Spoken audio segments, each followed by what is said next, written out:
I would just start my presentation. When you are hungry and malnourished, they need dream and want tomorrow on destitution and hunger. Because you are not keeping the nutrition norm constant. Now I am sure, ladies and gentlemen, if you scratch your head, you will realize that what's called a rural reporter.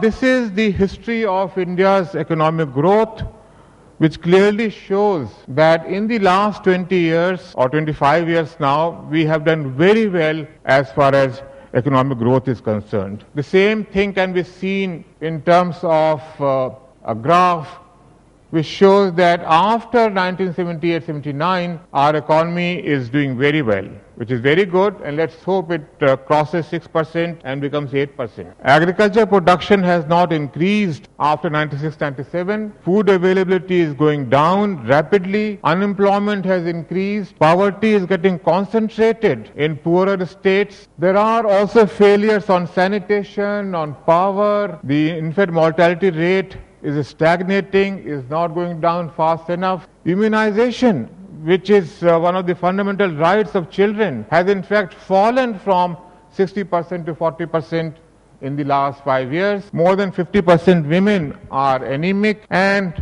child sex ratio is declining. We say that children are future of India, but one finds that every second child in India is malnourished and 3 out of 4 children are anemic, and studies show that in rural areas 70% of children in the last 2 weeks had either fever or diarrhea or cough. So this is the status of health of children in India. This is the poverty map of India, which shows poverty is very high in Bihar, Jharkhand, Odisha, Madhya Pradesh and UP, not so high in the western half of India.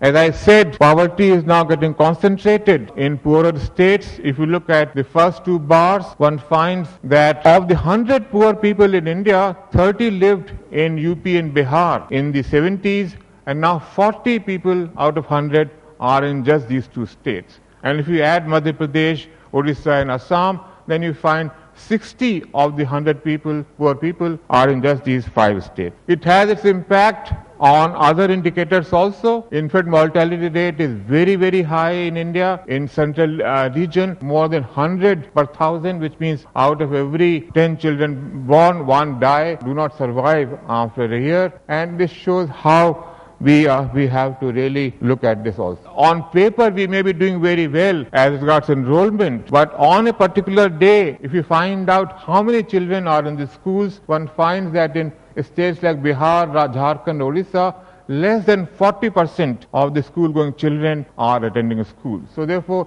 even on education front, there are states like Uttaranchal or parts of Tamil Nadu or Mizoram where we may be doing very well. It may be more than 70%. But by and large, the picture is that roughly 50% of the children are in the schools on a given day. One of the reasons why this happens is that because India doesn't spend much on the social sector. And not only that, but the expenditure on social sector is going down every year. It is very well known that on health, India spends just about 0.9% of our GDP. But what is not so well known is that because public hospitals do not function, because public services are not adequate or doctors are not there, people have to spend a great deal on health on their own. And one of the reasons why they fall below poverty and they go hungry is because of very high expenditure on the part of the poor people on health itself. And you can see that the expenditure on health in India is higher than what developed countries like UK, France and Germany spend. So therefore it's a very sad commentary that people have to spend so much, and one of the factors behind poverty is food was always a non-planned subject and continues to be so, with the result that the state governments have not made any investment in godowns or in carrying trucks and in storage, etc. Generally, it is the FCI go down from where the PDS dealer is supposed to lift, and all the costs, etc., which should be borne by the state government, are passed on to the dealer, who tries to then recover it through devious means by increasing the number of cards or not giving on time. That is one. Number two, even up to the FCI go downs, there are problems in states like Bihar and Jharkhand where you do not have broad gauge, and it's very difficult. FCI also doesn't have go downs at the district level. Number three, the quality of food grains is also not very good, because often, which is the poorest quality of food grain which is made available for BTS. Then if you calculate the total overall cost of transport, handling, etc., it increases the burden on a state exchequer. Food subsidy, as I had shown, has increased from 7,000 to 29,000 crores in the last 7-8 years, and the benefit doesn't reach the people. My own answer would be, of course, we should try panchayats as in Odisha, we should try self-help groups for PDS, but I would suggest that in case we can transfer money directly to the poor by asking them to open a bank account, and today with internet and with electronic transfers, it should be quite possible to have some kind of a scheme like old age pension, where we identify the poorest people and transfer this amount. You know, the PDS was based on a philosophy that unless you open a shop in the remote areas, physical availability of food grains will not be will not be there. But today I don't think there is any corner of India where grains are not available physically. They are on private shops, but it so happens that the poor do not have purchasing capacity. So, of course, purchasing capacity needs to be increased both through productive means by investment in agriculture, in artisan and cottage-based industries. But for the time being, the kind of experiment which Mr. Chaman Lal described, that in KBK districts the old age pension was increased from 50,000, it was made to 1 lakh people, and that really helped a large number of people. So similarly, direct transfer of incomes would perhaps be a good answer to those in those states where PDS doesn't work. At the same time, I would say, if you compare states like Tamil Nadu or Andhra, where PDS works very well with UP and Bihar, there is a great deal of scope of improvement even in the poorer states by investment, by making the states invest in this. And one of the ways to do would be to declare food as a planned subject. It's so ironic that food, being the most important subject, continues to be a non-planned subject in the state governments. I would like to start by saying that of these two interventions, midday meal scheme and ICDS, there is much more success in midday meal scheme than in the ICDS. It's unfortunate that the ICDS scheme, despite court's intervention, has not been that successful as the midday meal scheme. Even in poorer states like UP and Rajasthan, I saw that the midday meal scheme works very well. I was in Rajasthan last week, where every day a separate meal is provided, a different meal is provided in the schools, and it's doing quite well. The reason why ICDS doesn't do so well are many. Number one, ICDS covers the age group 3 to 6 years, because when the scheme was started, this knowledge that the crucial age group is 6 months to 3 years was not there. So therefore, we should be concentrating on the younger siblings from 6 months to 3 years, but the ICDS covers 3 years to 6 years. Now in the last 5-6 years, government did try to give take-home ration scheme for the younger age group, but that goes to the family and not to this age group. If you want to cover the age group 6 months to 3 years, it cannot be center-based. It has to be household-based. The worker will have to go from house to house and find out what kind of feed is being given. And there the necessity is not so much to provide extra food from government. The main factor is cultural. You have to really, because the kind of food which the poor need, children need in that age group is not enough, is not much. It can easily be provided within the family budget. So therefore the need is to have outreach based, household based system whereby the worker goes from house to house and really forms mothers' committees, gives knowledge as to how to control malnutrition in the age group 6 months to 3 years. Then, apart from this, even the ICDS doesn't work very well in the present form, because unlike in midday meal scheme where a hot cooked meal is provided, in the ICDS, in most states, of course there are exceptions, but in many states like UP, Rajasthan or Bihar, etc., we are giving what is called ready to eat food, panjiri or sattu or murmura. This kind of food is being given, which is often not palatable, which is also subject to great deal of corruption, because these contracts are all decided at the state level, so that's another problem. The main point here is to see that only 25% children are attending in the age group 3 to 5 years because of the limited number of centers and because of the limited number of children which attend. Only about 25% children are attending ICDS centers. Next. This is the map of malnutrition in India, and as one can see that northern states and central states, the degree of malnutrition is very high. More than 50% of children are malnourished. It's only in the northeast, Kerala, Punjab and Sikkim where one finds that malnutrition is less than 30%. Next. This is the fact sheet of ICDS. Number of children about 16 crores. We are not counting here lactating mothers and pregnant mothers or adolescent girls, then the number would go to about 22-23 crores. But only looking at children, it's only 16 crores. But those who are officially receiving supplementary nutrition is only 3.8 crores.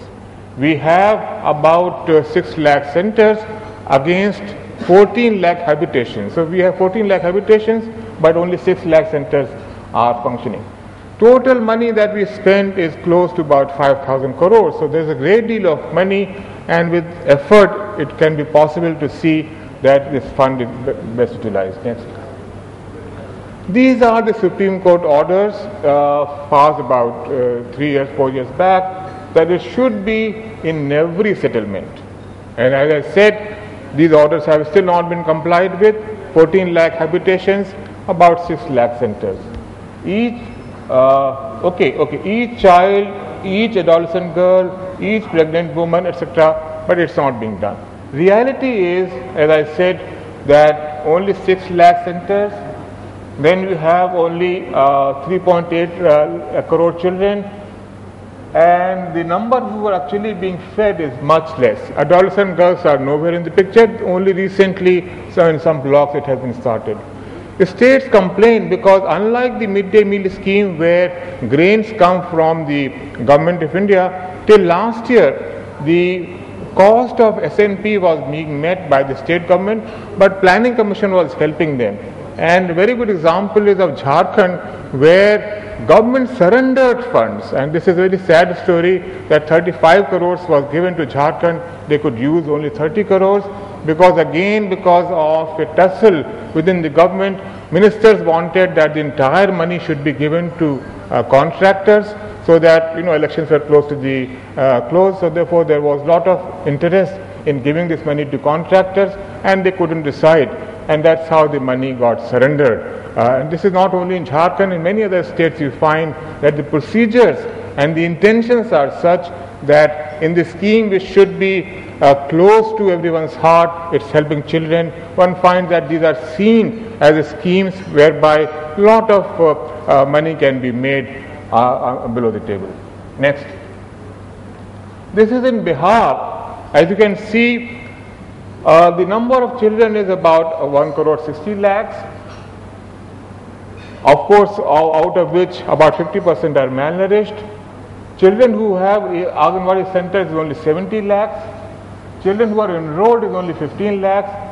Out of that, although some children are getting supplementary nutrition, but the procedures are such that they were getting it only for 2 months in a year. But I must say that in the last 2 years, Bihar government has really improved, and this picture, which is for 2002-2003, has improved at least in the last 2 years significantly. The utilization of funds is also very poor in Bihar because budget is not passed in one go. It takes about 4-5 months when the budget is passed. Then unfortunately in Bihar the procedure is that every scheme, every release of funds must go up to the Chief Minister.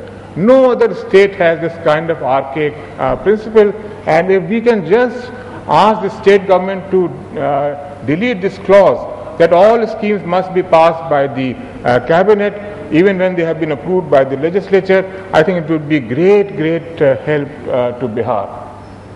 So therefore, this is the picture of West Bengal. As you can see, last year, if you compare the last line with the top line, you find that as opposed to the number of children, those who are receiving supplementary nutrition for more than 15 days in a month has only been about 1/3. Next. This is from Madhya Pradesh. Again, here you find that there is a very big gap between who are eligible, who are enrolled, and who are actually getting. And these are all government figures. I have not taken it from anywhere else. These are all government figures, computerized figures, which I have collected this year. A point which was made, I think, by Harsh, you can see here also. What happens is, when Government of India starts providing money, states withdraw their own money, and this clearly establishes. If you look at the second column, this is the amount which was provided in the budget. Now, from 2000 2001, under PMGY, which is a central funds, Government of India started giving money. So the total went up from 41 crores to 81 crores. But if you look at the green column, expenditure column, one finds that expenditure remained what it was. So what the state government did was, the money that they got from Government of India, that got used.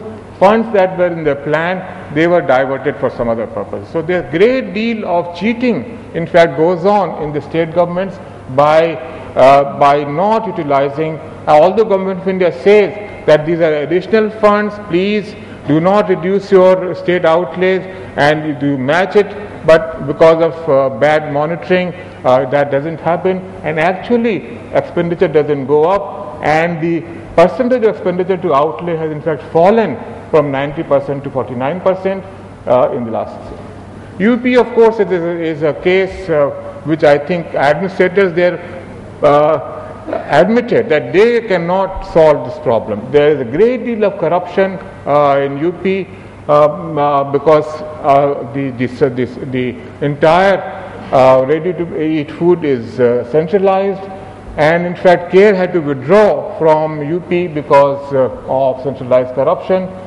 In fact, there is also corruption in the appointment of Anganwadi workers. Anganwadi workers hardly get 1500 rupees, but there again the system is such that they say that we will interview, and in the interview board we know each MLA or BDO or important people have their quota, and a lot of corruption is, I believe the going rate in UP is about 20 to 30,000 rupees that the Anganwadi workers have to shell out. Plus, of course, there are stories of sexual harassment and exploitation even after when they are selected. So therefore, that is one issue. The other point I would like to say is that there are many other problems with Anganwadi centers. Most of these centers are run in rented buildings. Now, when you have to rent a building, it is likely to be in that part of the village where the rich farmers are living. So therefore, only farmers rich farmers' children or upper caste children, they would have easy access to the center. Very few ICDS centers are in the Dalit locality or in the locality where the poor are living. The answer would be to have your own building, and in fact it is so unfortunate that government spends a great deal of money through SGRY on construction, but the status of ICDS centers of new construction is very poor. Only in the states like Rajasthan or Madhya Pradesh, where you have a World Bank project, one finds that new centers have been constructed. often these centers are in very small room. Rent is only about 50 rupees to 100 rupees. So just one room where 30 to 40 children can't sit, although the scheme is meant to be for 100 children per center. And that small dingy room with no light, if cooking is to be done, there would be more harm to their eyes rather than any good through the supplementary nutrition. The number of vacancies is very high in this.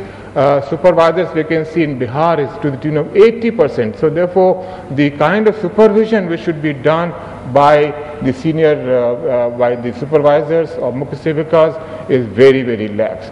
In some states like Rajasthan, the CDPOs are mostly men.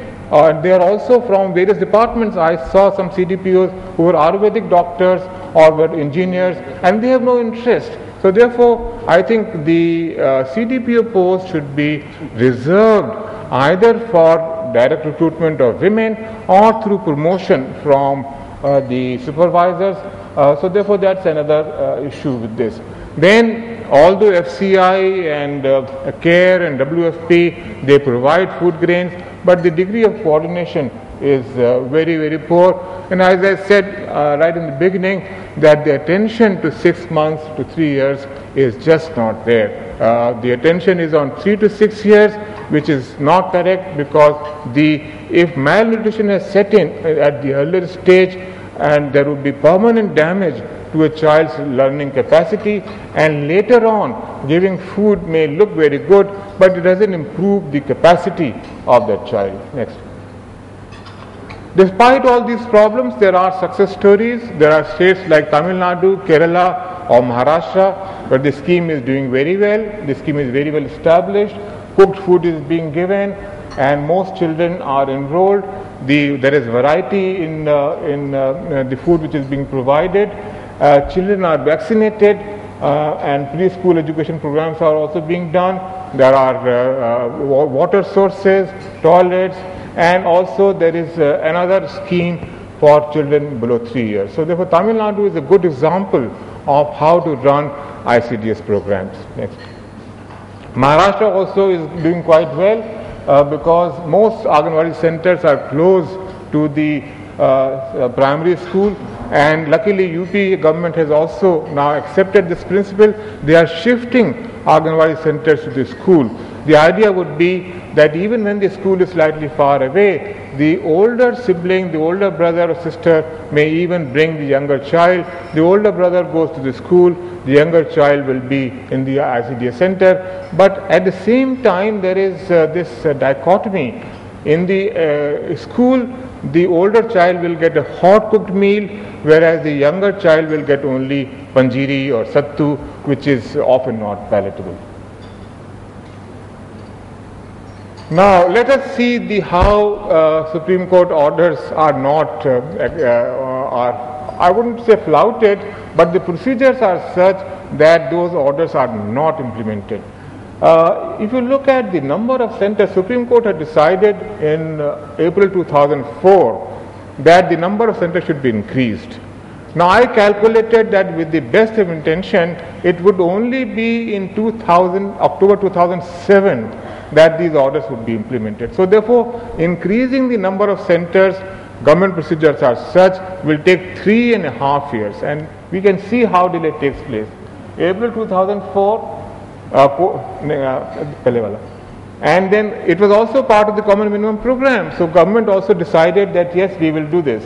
Cabinet decided that okay, let's increase the center by 1.88 lakh this year, and next year they will increase more. They also decided to change the norm from 1,000 children per center. They brought it down to 500, although the orders have still not been issued. Next. This is the procedure in Government of India, and this procedure has taken about a year to complete.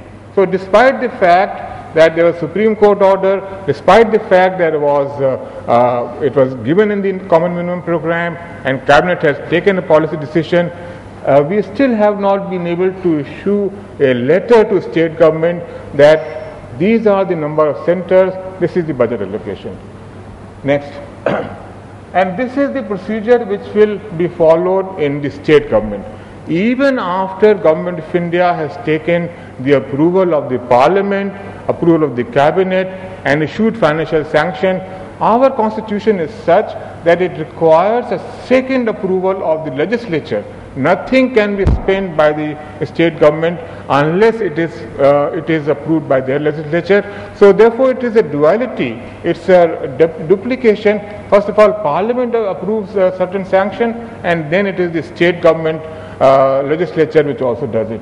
So then they have to follow the procedure for recruitment, procedure for selection of center. Unfortunately, in government everything is done sequentially. So nothing would be done in the state government unless Government of India has completed all the procedure. No one ever goes by this fact that okay, it has been decided in principle, let's also start looking for new people. That never happens in government, because there is so much of uncertainty. The state governments who do not believe that Government of India's decision would be valid or would be really carried through unless they get a letter in writing. So one suggestion that one could make here is that one has to learn to do things concurrently or parallelly rather than sequentially, because otherwise it will take a great deal of time. Next. So as I said, that if the states had, on the basis of announcement in Government of India that yes, number of centers is going to be increased, if the states had started the process of recruitment or the process of selecting the centers where exactly they will be located, much of the delay could have been avoided. Next.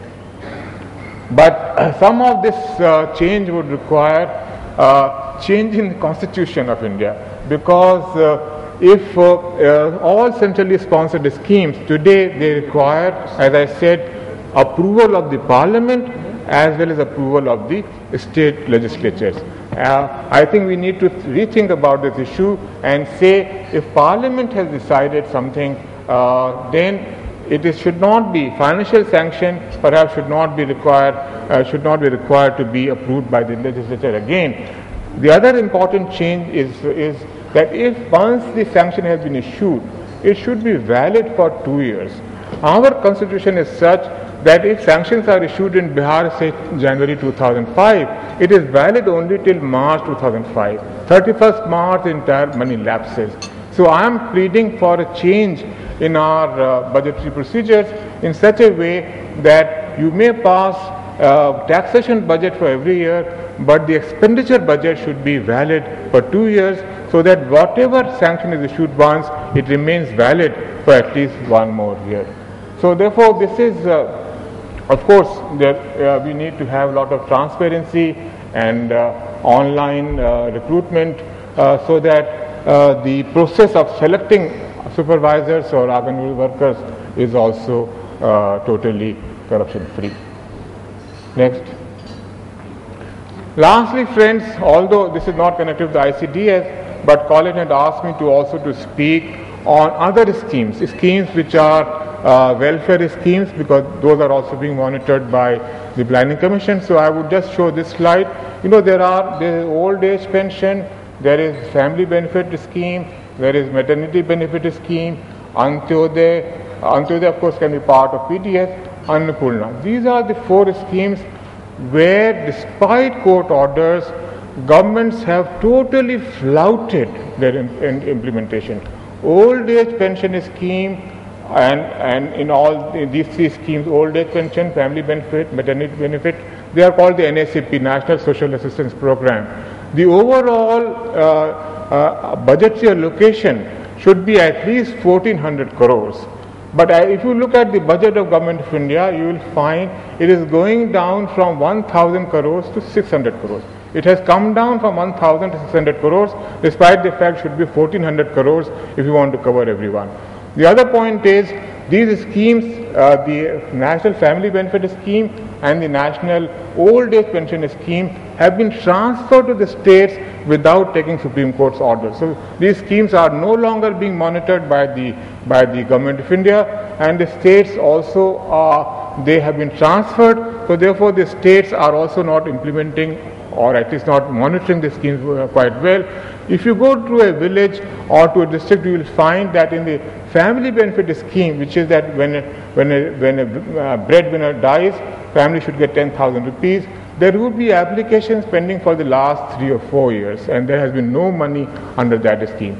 Maternity benefit scheme, again, you find that it is being wound up and it is being merged with another scheme called Janni scheme. I have no sort of complaint about that, but today the position is that the scheme requires 250 crores, hardly 50 crores is being spent on this scheme. So therefore, there is a great deal of lack of will in the state government to implement these schemes. Annapurna scheme has been wound up again without court orders in many states like Madhya Pradesh.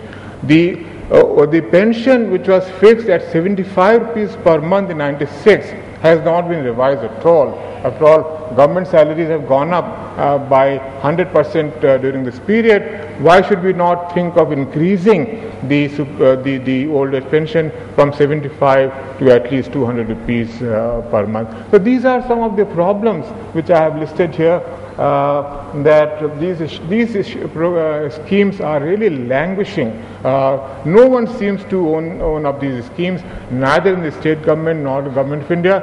And my request would be for both Colin and for the honorable judges to really ensure and really pull up the states as to why they are not implementing these schemes, which are meant for the poorest, meant for that class of people who have very few other means of income. Unfortunately, in the last 30 years, especially in the last 20 years, there has been a lot of decline in the performance of the implementation machinery. Generally, it is considered to be an issue which deals with the last person in the line. He or she is not performing. But if he or she is not performing, there is something wrong with the structure, and that needs to be looked into. Also, so far in India, we have not looked at the structural or institutional issues very seriously. Whenever there is a problem in delivery, we tend to appeal to individuals. We must have a good collector, we must have a good panchayat, we must have a good NGO. But we have not looked at what are those initiatives which can be taken in order to improve the performance of an average government servant, an average NGO, and an average panchayat. Let's first of all look at the next.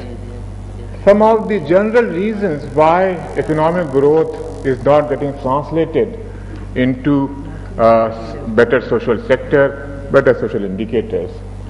First of all, as I said, that these problems are not only confined only to PDS or to ICDS or to SGRY, they are more or less universal, they are cross-sectoral. Then we have a dichotomy. Government of India controls money. States have no money, and Government of India doesn't control the staff. So therefore, both Government of India and the state governments tend to be a bit irresponsible. They don't have a full sense of ownership about the scheme. So that's another very, very big reason. Then monitoring continues to be very weak, as is very well known, because states don't have money. So therefore, fund allocation by the states, whether it is their own contribution, is not adequate. Food continues to be a non-planned scheme. Corruption and people's participation are not compatible. And the poorer states, one finds that the will to improve administration is rather lacking now. Next. To give you one example about monitoring, we talked yesterday about immunization programs.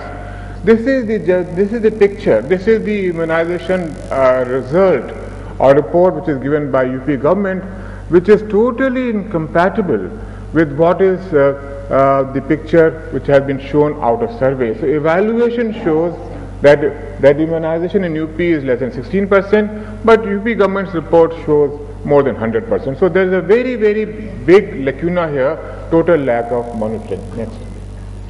Even when information is available, we say, Government of India says that each family must get 35 kg of food grains through BPL.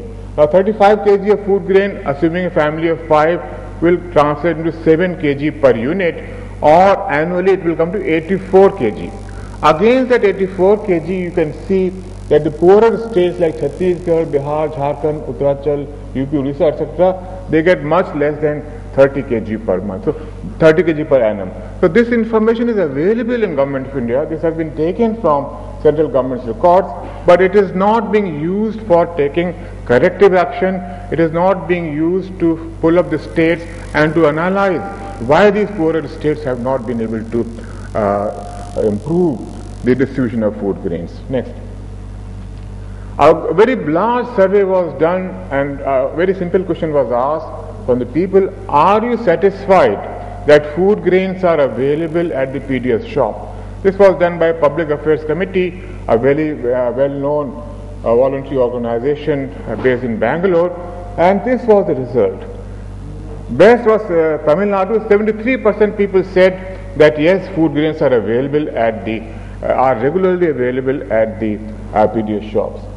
Only 1% people in UP and Bihar said that food grains are available. So this is the status of the implementation of PDS in our states.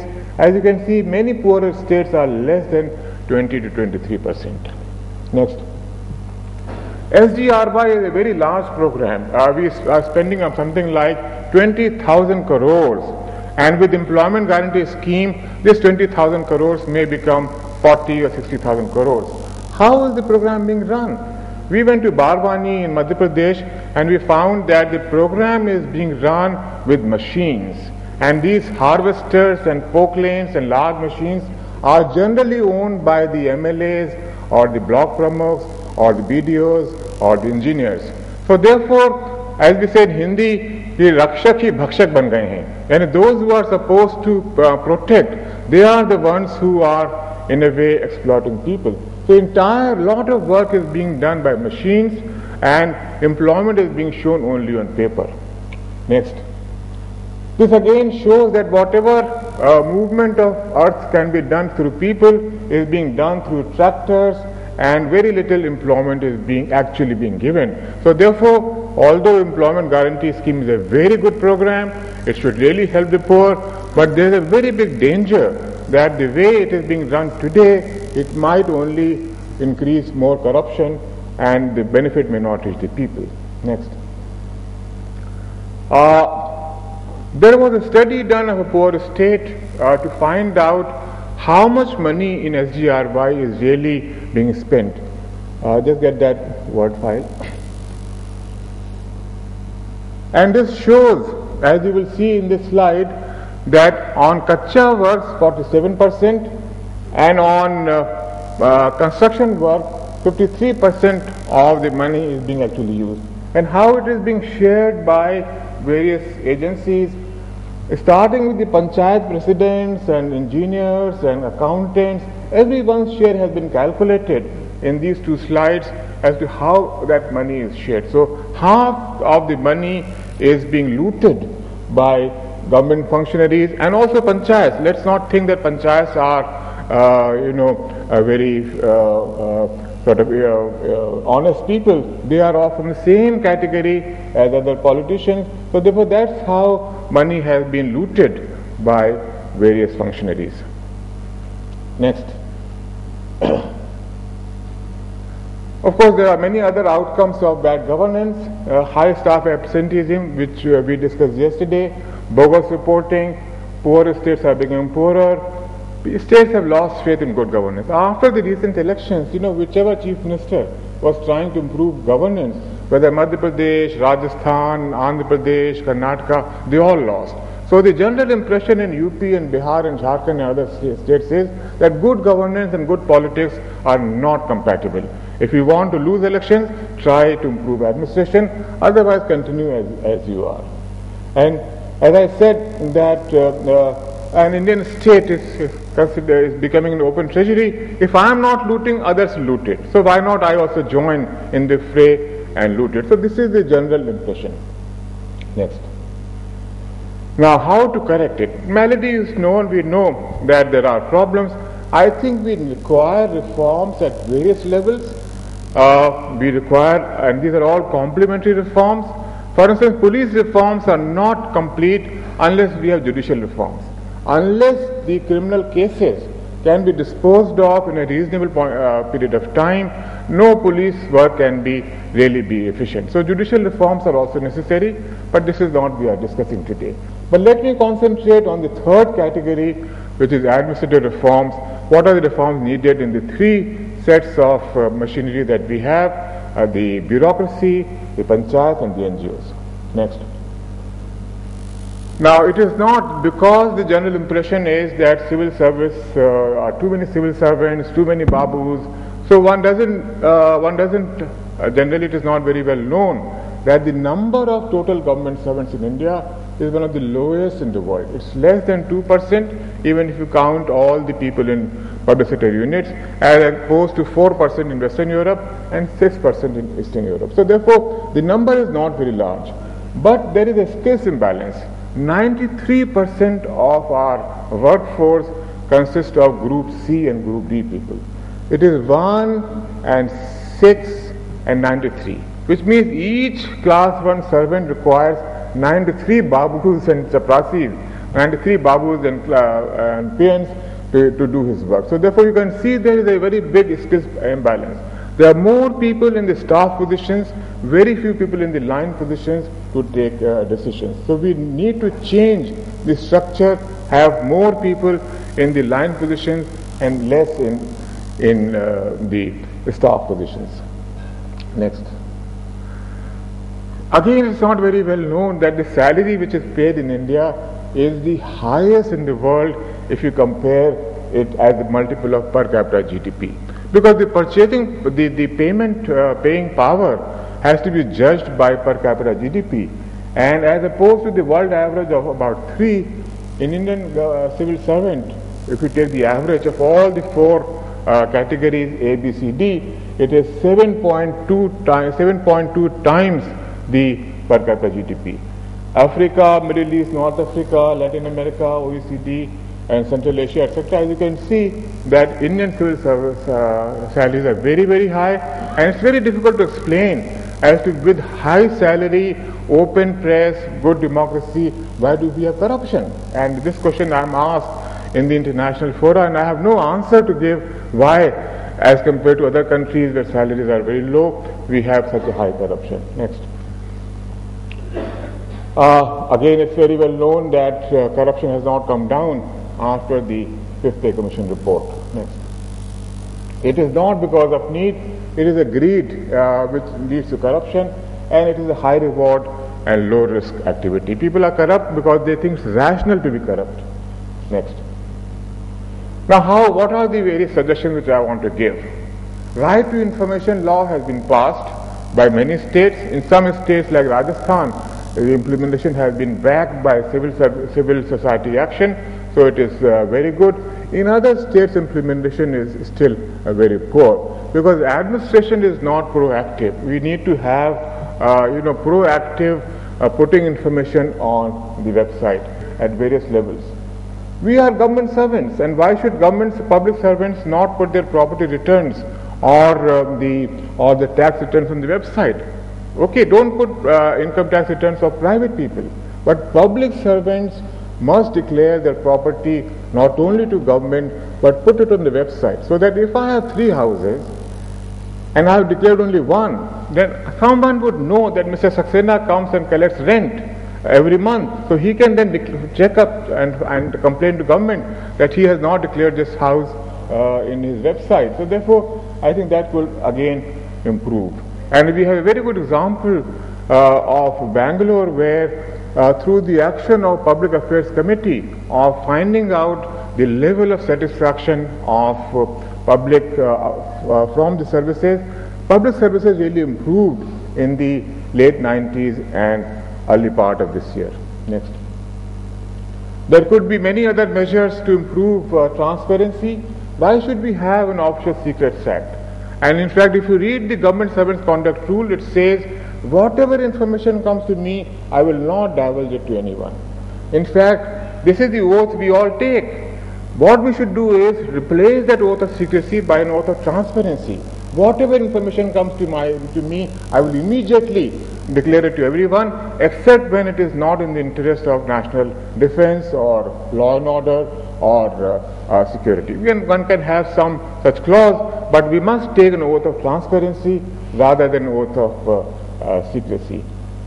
And as a practical suggestion, because in SGRY and also in the Employment Guarantee Scheme, the most important document is the muster roll. Muster roll is first. When people work for 10 days, you show 20 days.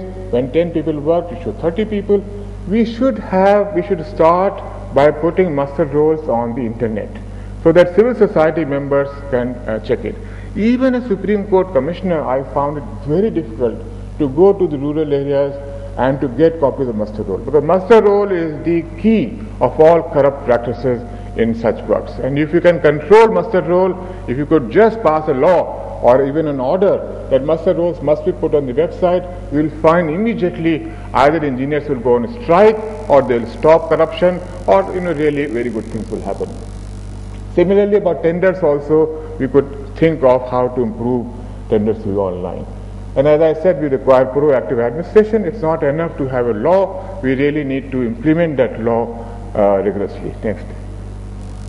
The second reform I would suggest is in the realm of accountability. The British had a system that the junior would report to the senior. What I have in mind is, both downwards and upwards and also sideways accountability. Today, in many projects which are implemented by the World Bank or by DFID or ADB, you find that people from abroad, they come and inspect your work. Why should we not have it for our own projects? Why should we allow people from other countries to look at the programs and not permit our own people to inspect or to monitor or to review the programs which are being implemented? So third-party inspections by civil society and professionals, I think should become a norm for all important projects. We should develop good governance index. Yesterday we talked about IMR and immunization or PDS, etc. Why don't we have a composite indicator and say that the transfer of funds from Government of India to these states will be done on the basis of,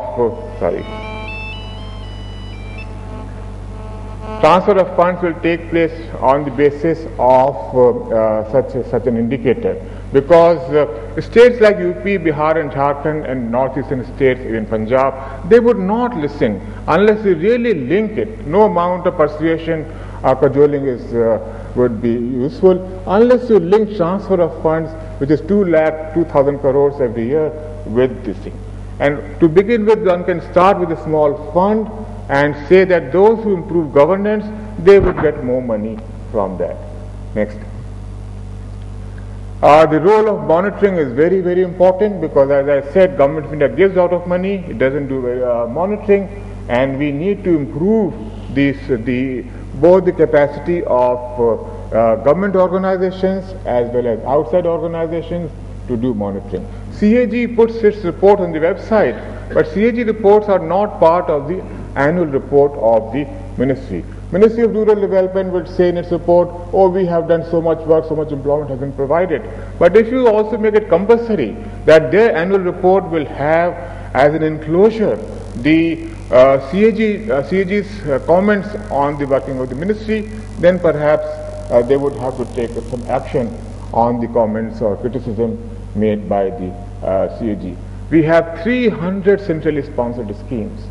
If you go to a rural area, perhaps the rural poor may not be able to count more than 5 or 6. Why should we not reduce that number so that the monitoring can really become more rigorous? And as I said yesterday in my presentation on ICDS, that the expenditure budget must be made applicable for 2 or 3 years, so that capital expenditure, even or otherwise revenue expenditure, can really be done in a proper manner. The time which is available for spending money, especially on capital works, is very little. So therefore a lot of fudging goes on because there is not enough time given. Next. Now some of these suggestions may not appeal to everyone, but I do feel that the concept that in the IAS especially that he was jack of all trades is no longer applicable. We need to have more professionals, we need to have more expertise, more experts in the service. Now, one of the reasons why the senior civil servants are very pliable is because the structure of government, the structure of the IAS or the IPS has become an inverted pyramid. Too many people at the top fighting with each other, too many people wanting to become chief secretaries or cabinet secretaries, so therefore they are very pliable. The only way to convert that inverted pyramid into this kind of structure would be to start retiring people at the age of 48. And also because we have very large number of Group C and Group D, we need to do just the reverse for them.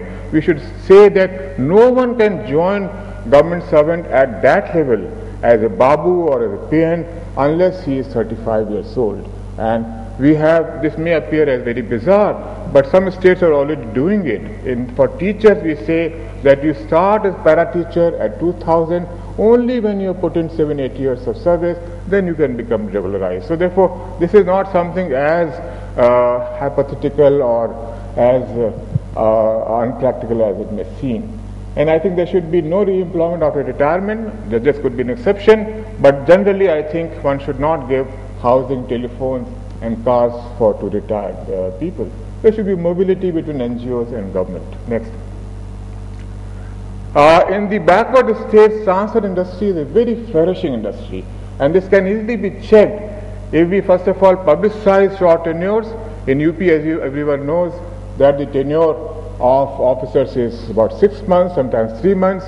One police officer said, "Arey sahab, ab to hafte ki posting hoti hai, to hafta hi banayenge." You know, in Hindi, in English, it means that because they are posted for a short period, all that we can do is to make money.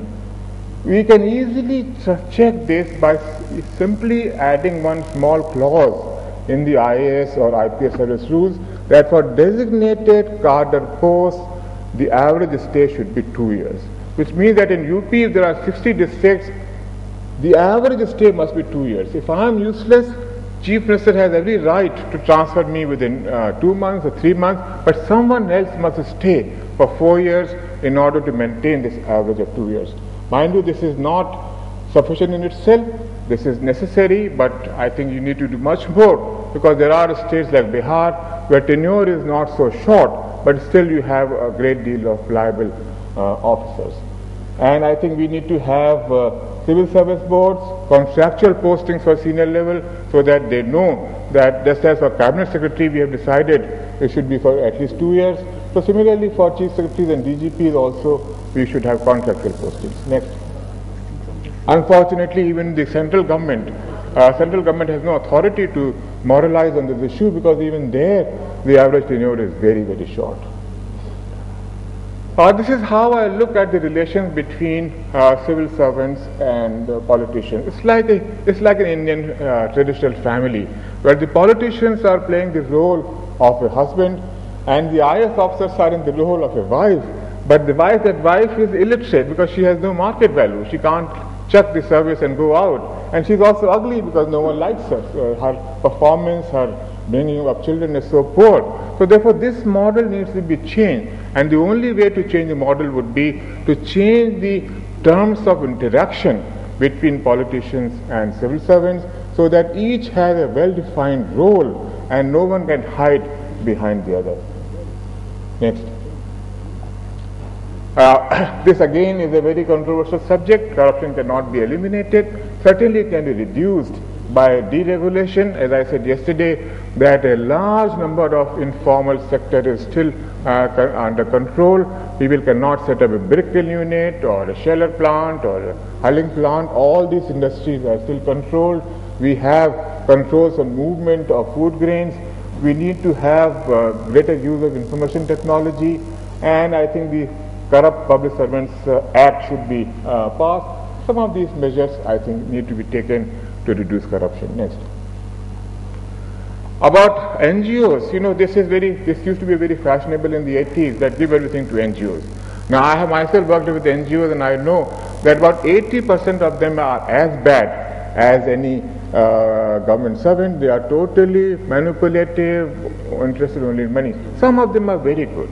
But how to select good NGOs and how to ensure that bad NGOs don't get government funds, that is the real problem. And this cannot be done by government.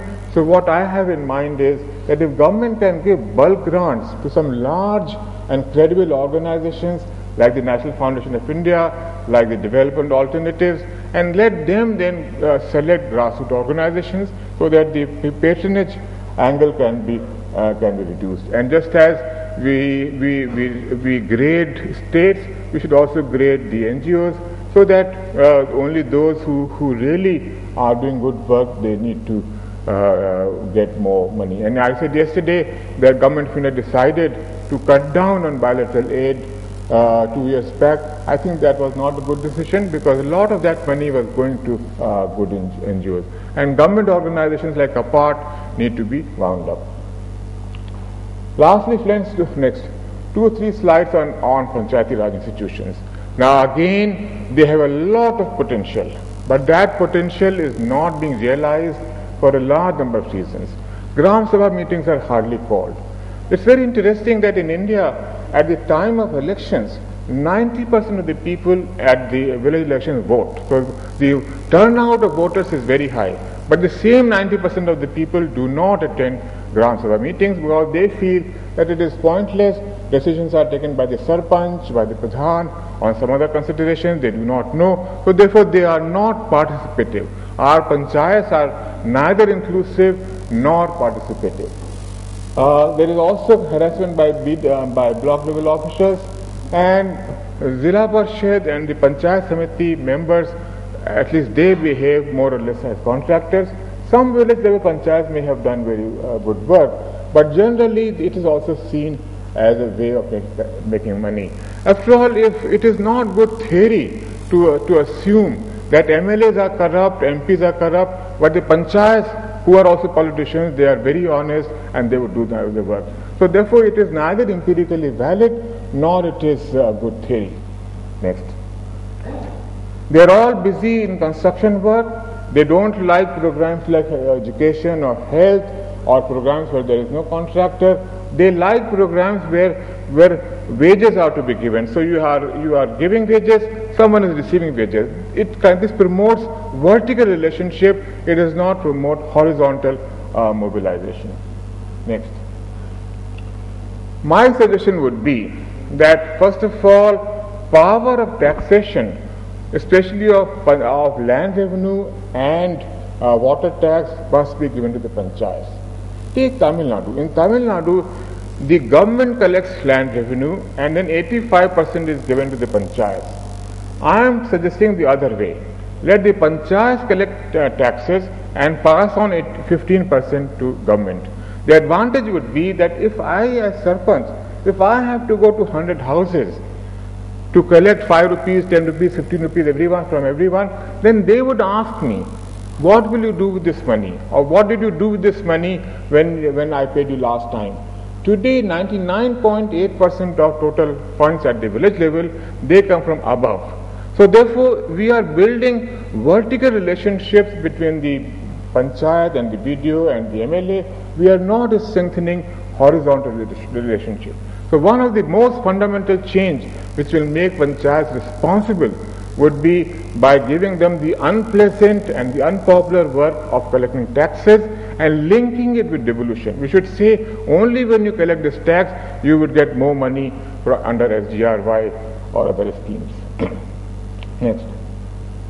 So in order to build the capacity of panchayats, we have to transfer taxation powers, we need to link devolution with performance, we have to grade panchayats, increase their powers and responsibilities in education, health and watershed, and also give them powers of appointment on a contract basis.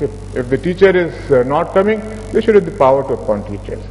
Now I would like to make a very fundamental suggestion here. We have about 6,000 blocks and 6,000 MLAs in the country. Why don't we abolish the post of the panchayat president at the intermediate level and say that the MLA should be looking after the block panchayats. This is a win-win situation because suddenly you will find that the assemblies would become highly pro-panchayats because all the MLAs would have their interest in getting more powers of panchayats. Today in UP and Bihar and Northeast, the assemblies meet for less than 20 days in a year. When Constitution was framed, we thought that at least for 150 days they should be meeting. Even Parliament last year met only for 78 days. So for 20 days he or she can go to Lucknow and participate in the debate. The rest of the time he would be busy looking after his block, and he would be more responsible, he would have to show progress, and I think his nuisance value vis-a-vis collector would also go down. Also there are states like Tamil Nadu where not all tiers are powerful. One should give this power to the states. Maybe I think some of the tiers in Tamil Nadu, the top tier perhaps is not relevant. But I think more fundamental reform, which would be, today what is happening is that legislative work is uninteresting. Everyone wants a pie in executive function. So let's accept this, that people want a share in executive. We created panchayats, we gave them executive functions, but the MLAs feel cheated. They feel that all the good things have been given to the panchayats and they have only recommendation power. So let's also involve panchayats, MLAs in the panchayat structure and give them this role. Next. So friends, these are my suggestions for improving administration. As I said, that we can think of sectoral reforms, but these are the cross-sectoral reforms which are necessary. Transparency, accountability, more use of IT, NGOs strengthening, greater responsibility to the panchayats.